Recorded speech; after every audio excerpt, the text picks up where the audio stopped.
السلام علیکم ناظرین کرام، نئی ویڈیو میں آپ کو خوش آمدید کہتے ہیں۔ پاکستان کی سیاسی، عدالتی، صحافتی اور معاشی صورتحال انتہائی افسوسناک ہے۔ کہیں سے بھی کوئی اچھی خبر نہیں آ رہی۔ قرضوں پر قائم معیشت کو اگر ہم خوشخبری سمجھتے ہیں تو پھر ہماری عقلوں پر ماتم ہی کیا جا سکتا ہے۔ ایک IMF کا پروگرام ابھی ختم نہیں ہوا تو دوسرے پروگرام کی نوید سنائی جا رہی ہے، اور وہ پروگرام اس سے بھی ڈبل رقم میں ہوگا۔ اس کو بھی خوشخبری سمجھا جا رہا ہے، بجائے اس کے کہ اپنے اللے تللے کم کیے جائیں، اخراجات کم کیے جائیں، اصلاحات کی جائیں، خود انحصاری کی طرف بڑھا جائے۔ ایسا کچھ نہیں ہے، بلکہ اس سے بڑے بڑے سکیم اور بڑے بڑے مالیاتی سکینڈل نظر آ رہے ہیں، اور عمران خان جن کو ہٹایا گیا، جن کے خلاف رجیم چینج آپریشن کیا گیا، ان کی ایک ایک بات درست ثابت ہو رہی ہے۔ 3.5 پونے 4 سالوں میں ایک بھی کرپشن کا کیس عمران خان کے خلاف ثابت نہیں ہو سکا، بلکہ فائل ہی نہیں ہو سکا، بلکہ انتہائی فرسودہ اور بے بنیاد قسم کے جھوٹے مقدمات کا سہارا لینا پڑا، یہاں تک کہ غداری اور بغاوت کے مقدمات درج کروانے پڑے، آفیشل سیکرٹ ایکٹ کا سہارا لینا پڑا، جبکہ حقیقت یہ ہے کہ صرف عمران خان ہی نہیں بلکہ PTI کابینہ کا کوئی بھی وزیر ابھی تک کسی کرپشن کیس میں اندر نہیں ہوا۔ فواد چودھری کو بھی پولیٹیکل وکٹمائزیشن کی بنیاد پر اٹھایا گیا۔ کل پنجاب میں 21 سے زیادہ مقدمات میں ان کی ضمانت ہوئی ہے، 21 دن کی راہداری ضمانت چیف جسٹس اسلام آباد ہائی کورٹ نے ان کو گرانٹ کی ہے۔ وہ جائیں گے اور مختلف عدالتوں میں کیسز کا سامنا کریں گے۔ یہی حال عمر ایوب اور دیگر PTI رہنماؤں کا ہے، خواہ مراد سعید ہوں، علی امین گنڈا پور ہوں، سب کے خلاف بغاوت کے مقدمات درج کیے گئے، دہشت گردی کے مقدمات درج کیے گئے۔ کسی بھی وکیل کے خلاف، کسی بھی وزیر کے خلاف، کسی بھی کارکن کے خلاف، کسی بھی رہنما کے خلاف کرپشن کا کوئی کیس ثابت نہیں ہو سکا، درج ہی نہیں ہو سکا، ثابت کرنا تو بہت دور کی بات ہے۔ تو یہ سچویشن چل رہی ہے، جبکہ عمران خان کو بھی جو سزائیں سنائی گئی وہ ساری پولیٹیکل وکٹمائزیشن تھی، رجیم چینج آپریشن کا حصہ تھا۔ باہر سے حکم آیا اور اس حکم کی تعمیل کی گئی، اور جھوٹ بول کر وہ حکم وصول کیا گیا، پھر جھوٹ بول کر اس پر عمل درآمد کرنے کی کوشش کی گئی، پھر ہم نے دیکھا کہ الیکشن نتائج تبدیل کیے گئے۔ اب تو پاکستان تحریک انصاف کے بدترین مخالف اور اسٹیبلشمنٹ اور ملٹری کے سب سے قریبی، جنہیں فیصلہ سازوں نے اقتدار سونپا اور انہوں نے فارم 47 ان کو لا کر دیے، انہیں گھر سے جگا کے جتوایا اور ان کے اقتدار کے ایوانوں تک پہنچایا، اور ان کے ذریعے اپنی پسند کے فیصلے کروانے کی کوشش کی، وہاں پہ اپنے بندے انڈکٹ کروانے کی کوشش کی۔ اب وہاں سے بھی چیخیں نکل رہی ہیں، جاتی عمرہ سے چیخو پکار ہو رہی ہے۔ اب ببانگ دہل کھلے عام کہا جا رہا ہے کہ ہم نہیں جیتے، یعنی مسلم لیگ نون کے رہنما کہہ رہے ہیں کہ ہم نہیں جیتے، ہم سچ بولتے رہیں گے۔ جاوید لطیف کا یہ بیان ہے، اطلاعات ہیں کہ ان کو شاید گرفتار بھی کر لیا جائے گا، لیکن وہ کہتے ہیں کہ میں تو سچ بولتا رہوں گا، میں تو کہوں گا کہ ہم ہارے ہوئے تھے، ہمیں جتوایا گیا، اور ہمیں جتوا کر کہا گیا کہ ہم آپ کو اقتدار دیتے ہیں، ہمیں تو اقتدار دیا گیا، ہمیں تو حکومت دی گئی، ہم ہارے ہوئے تھے۔ یہ مسلم لیگ نون کی جانب سے کہا جا رہا ہے۔ یہ کیوں کہا جا رہا ہے؟ رانا ثناءاللہ بھی کم و بیش یہی باتیں کر رہے ہیں۔ کیوں باتیں کر رہے ہیں یہ ساری؟ اس لیے کہ مسلم لیگ نون کے قائد تو گو نواز شریف ہیں اور صدر شہباز شریف ہیں، لیکن فیصلے کوئی اور کر رہا ہے، فیصلے ملٹری لیڈرشپ کر رہی ہے۔ اسی طرح پیپلز پارٹی کے فیصلے بھی اب ملٹری لیڈرشپ کر رہی ہے۔ اس لیے یہ دونوں سیاسی جماعتیں، انہوں نے کہا تھا کہ ہم ریفارمز لے کر آئیں گے، انہوں نے میثاق جمہوریت کیا، اور میثاق جمہوریت میں بنیادی نقطہ یہ تھا کہ فوجی مداخلت ہم برداشت نہیں کریں گے، جبکہ دونوں جماعتیں اس وقت اپنی جماعتوں کو فوجی قیادت کے حوالے کر چکی ہیں، اور اس کی وجہ ہمارے سامنے ہے۔ بڑے بڑے جرنلسٹ اب کھلے عام باتیں کر رہے ہیں کہ محسن نقوی، نہ انہوں نے مسلم لیگ نون کو جوائن کیا، نہ وہ نون لیگ کے رکن ہیں، نہ حامی رہے، نہ وفادار رہے، جبکہ ان کو وزیر داخلہ بنایا گیا اور سینیٹر بھی بنوا دیا گیا۔ ان کو کن خدمات کے عوض سینیٹر اور وزیر داخلہ بنایا گیا، جبکہ جو اصل لوگ تھے ان کو پیچھے دھکیلا گیا۔ پھر اورنگزیب صاحب وزیر خزانہ بنے، پہلے تو ان کو پاکستانی بنایا گیا، وہ جرمن نیشنلسٹ تھے، پھر ان کو وزیر خزانہ بنایا گیا اور پھر ان کو سینیٹر بنوایا گیا، جبکہ وہ بھی مسلم لیگ نون کے نہیں ہیں۔ اسی طرح فیصل واڈا جو گالم گلوچ کرتے تھے، پیپلز پارٹی کی لیڈرشپ کو برا بھلا کہتے تھے، جو نواز شریف اور مریم نواز کو گالم گلوچ کرتے تھے، ان کو پیپلز پارٹی اور MQM نے سینیٹر بنا دیا، اور وہ منتخب ہوئے آزاد امیدوار کے طور پر۔ پھر انوار الحق کاکڑ جو نگران وزیر اعظم تھے، ان کو بھی سینیٹر بنوایا گیا، جبکہ وہ بھی پیپلز پارٹی یا نون لیگ سے تعلق نہیں رکھتے، لیکن وہ بھی سینیٹر منتخب ہو گئے۔ کن کے ووٹوں سے منتخب ہوئے؟ پیپلز پارٹی، نون لیگ اور JUI کے ووٹوں سے۔ تو اسی طرح ملٹری لیڈرشپ کے 4 نمائندے باقاعدہ پیپلز پارٹی اور مسلم لیگ نون کے ووٹوں سے بطور آزاد امیدوار سینٹ میں پہنچ چکے ہیں۔ پھر یہی کام وفاقی کابینہ میں ہو رہا ہے۔ تو آرٹیفیشل طریقے سے سب کچھ چلانے کی کوشش کی جا رہی ہے، بڑے بڑے سکیم اور سکینڈل آ رہے ہیں۔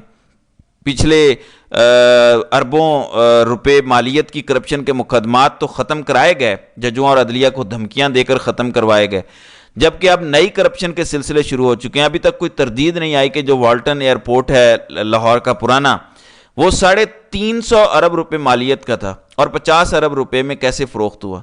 تو اس مال بناؤ بہتی گنگا میں سبھی ناکو ناک ڈوبے ہوئے ہیں۔ بس مال آنا چاہیے، کہیں سے بھی آئے، کوئی مسئلہ نہیں ہے۔ اب انہی حالات میں جب کہ ہم قرضوں کی معیشت پر چل رہے ہیں، 25 ارب ڈالر کا جو ریکوڈک کا فیڈرل گورنمنٹ کا شیئر تھا وہ سعودی عرب کو ہم نے دینا تھا، معاملات چل رہے تھے، لیکن اب اطلاعات آئی ہے کہ فی الوقت ایسا کچھ نہیں ہو رہا، بلکہ محض 1 ارب ڈالر کی سرمایہ کاری کا انہوں نے وعدہ کیا ہے۔ 25 ارب ڈالر کہاں گئے؟ اب وہاں 1 ارب ڈالر کا معاملہ آ گیا، پھر 100 ارب ڈالر آ رہے تھے، وہ کہاں گئے؟ کچھ پتہ نہیں ہے۔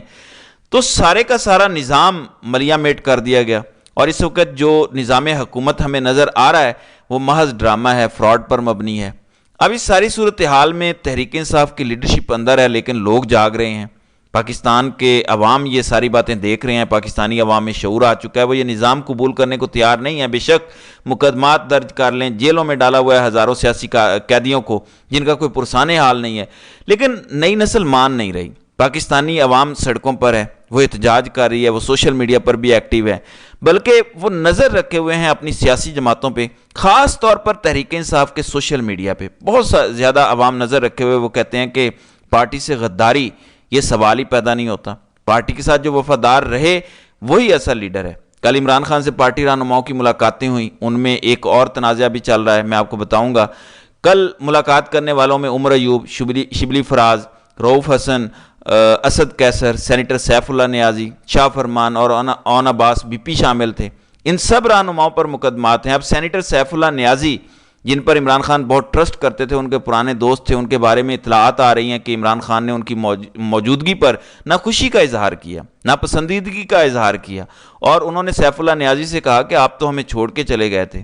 باہر میڈیا ٹاک ہوئی تو میڈیا ٹاک کرنے والے نمائندوں میں سیف اللہ نیازی شامل نہیں تھے، باقی جماعت کے رہنماؤں نے میڈیا ٹاک کی، لیکن سیف اللہ نیازی پیچھے رہے۔ ان کے بارے میں سوال بھی ہوا، لیکن اس سوال کو بھی اگنور کیا گیا۔ بہرحال ایک بات طے ہے کہ کسی بھی صورت تحریک انصاف کے چیئرمین عمران خان کوئی کمپرومائز کرنے کو تیار نہیں ہے، نہ ہی پارٹی کے لوگوں میں سے کسی کے ہاتھوں وہ بلیک میل ہونے کو تیار ہیں۔ جو چھوڑ کے جا چکے ہیں انہیں وہ واپس لینے کو تیار نہیں، اور ان کے بارے میں ان کی پالیسی بڑے واضح ہے۔ کیٹاگوریکلی وہ کہہ چکے ہیں، ایک ریڈ لائن انہوں نے کھینچ دی ہے کہ اس کے بعد کوئی واپسی کا امکان نہیں ہے۔ پھر شیر افضل مروت کا بھی معاملہ چل رہا ہے، لیکن شیر افضل مروت منہ زور لیڈر ہیں، ان کو میں مشورہ دوں گا کہ وہ تھوڑا سا پارٹی ڈسپلن میں آ جائیں، کیونکہ پارٹی ڈسپلن میں رہیں گے تو ہی ان کے معاملات آگے بڑھ سکیں گے۔ پارٹی ڈسپلن کو توڑ کر بہت مشکل ہوگا کہ وہ سروائیو کر سکیں تحریک انصاف میں۔ اس کے لیے ضروری ہے کہ شیر افضل مروت عمران خان کے ساتھ ساتھ باہر موجود لیڈرشپ کے ساتھ بھی انڈرسٹینڈنگ ڈیولپ کریں، اور جو ٹاسک دیا جائے اس کے اکارڈنگ چلیں۔ اس سے پیرل اگر وہ انہوں نے کوئی کام کرنے کی کوشش کی تو میرا خیال ہے وہ ناکام ہو جائیں گے۔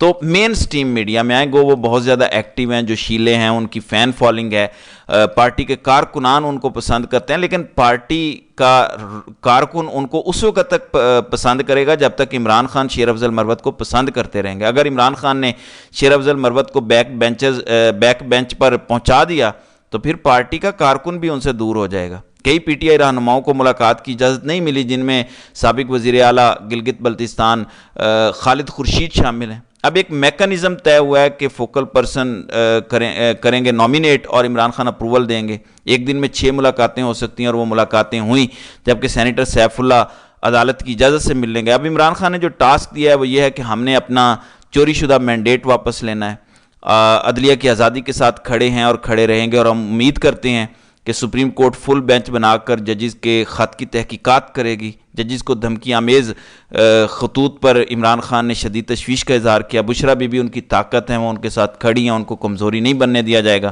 پھر کہا کہ 3 جماعتوں کے علاوہ سب جماعتوں کے ساتھ بات چیت ہوگی۔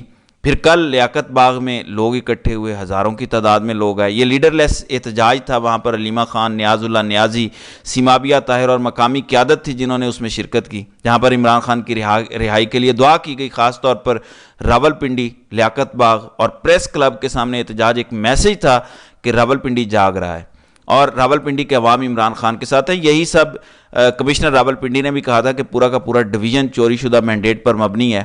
یہ ساری سیٹیں تحریک انصاف جیت چکی تھی، 13 قومی اسمبلی اور 30 صوبائی اسمبلی کی سیٹیں پنڈی ڈویژن کی تحریک انصاف کی تھیں، لیکن اس کے بعد وہ رزلٹ چوری کیا گیا اور اس کو تبدیل کیا گیا، اور جنہوں نے یہ سب کیا انہیں تحریک انصاف کہہ رہی ہے کہ ہم آپ کے ساتھ نہیں چل سکتے۔ تو یہ صورتحال ہے، دیکھتے ہیں کہ آگے چل کر کیا ہوتا ہے۔ تو ناظرین اکرام، آپ کی اس ویڈیو کے حوالے سے کیا رائے ہے؟ آپ اپنی رائے کا اظہار کامنٹ سیکشن میں ضرور کیجیے گا۔